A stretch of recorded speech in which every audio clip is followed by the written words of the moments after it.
என்ஜாய்மெண்ட்னு சொன்னால் நமக்கு என்னென்னலாம் ஞாபகம் வரும்?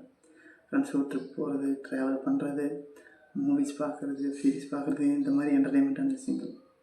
இதை மட்டும் நம்ம என்ஜாய்மெண்ட்டாக பார்த்தோம் அப்படின்னா நம்மளோட என்ஜாய்மெண்ட் அப்படிங்கிற பேஜில் ரொம்ப கம்மியான என்ஜாய்மெண்ட் தான் இருக்கும்.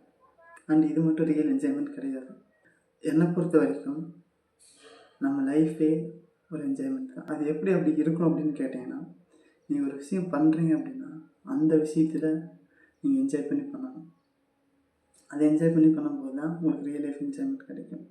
நீங்கள் ஒரு விஷயம் பண்ணுறீங்க, ஃபார் எக்ஸாம்பிள் நீங்கள் ஏதாவது ஒர்க் பண்ணுறீங்க, பிஸ்னஸ் பண்ணுறீங்க, இல்லை ஏதாவது ஸ்டடி பண்ணுறீங்க அப்படின்னா அதில் வரக்கூடிய பெயின், ஆப்ஸ்டக்கிள்ஸ், ஸ்ட்ரகிள்ஸ் இது எல்லாத்தையுமே என்ஜாய் பண்ணி பண்ணும்போது தான் உங்களுக்கு ஒரு ரியல் என்ஜாய்மெண்ட்டே கிடைக்கும்.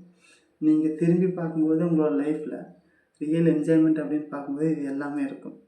பட் அப்படி இதெல்லாம் இல்லை அப்படின்னா ஒரு என்ஜாய்மெண்ட்டுங்கெல்லாம் அந்த ரொம்ப கம்மியான என்ஜாய்மெண்ட் தான் இருக்கும் லைஃப்பில். நம்ம லைஃப் அப்ஸ் அண்ட் டவுன்ஸ் வந்துகிட்டே தான் இருக்கும். அது அப்படி வரும்போது நம்ம எல்லா நேரத்துலையுமே ஒரு என்ஜாய்மெண்ட்டோடு தான் இருக்கணும். அப்படின்னா நமக்கு ஏதோ ஒரு பெயின் வரும்போதும் ஸ்ட்ரகிள் பண்ணும்போதும் நம்ம என்ன சிரிச்சிட்டே இருக்கணும் அப்படின்னு சொல்கிறேன் அப்படின்னு கேட்டிங்கன்னா இல்லை. நம்ம அந்த பெயின் வந்தாலும் நம்ம அதை அக்செப்ட் பண்ணிக்கணும். நம்ம ஸ்ட்ரகிள் ஆனாலும் அதை அக்செப்ட் பண்ணிக்கணும். அக்செப்ட் பண்ணிவிட்டு அதுலேருந்து வெளியில் வர்றதுக்கு நம்ம என்ன பண்ணணுமோ அதை பண்ணணும். அந்த விஷயத்தை நம்ம என்ஜாய் பண்ணி பண்ணணும். அதுதான் ரியல் என்ஜாய்மெண்ட்.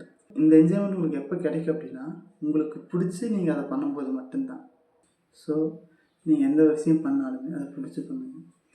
ஒருவேளை உங்களுக்கு அது பிடிக்காத விஷயமா இருந்துச்சு அப்படின்னா உங்களுக்கு பிடிச்ச விஷயம் என்னமோ அதை பண்ண பாருங்கள். அதை பண்ணிவிட்டு அப்புறம் இதிலேருந்து நீங்கள் வெளியே வாங்க. ஸோ எந்த ஒரு விஷயம் பண்ணாலும் என்ஜாய் பண்ணி பண்ணுங்கள். ஒவ்வொரு மூமெண்ட்டையும் என்ஜாய் பண்ணுங்கள். என் பெற்ற இன்பம் பிறகு வைதிகம்.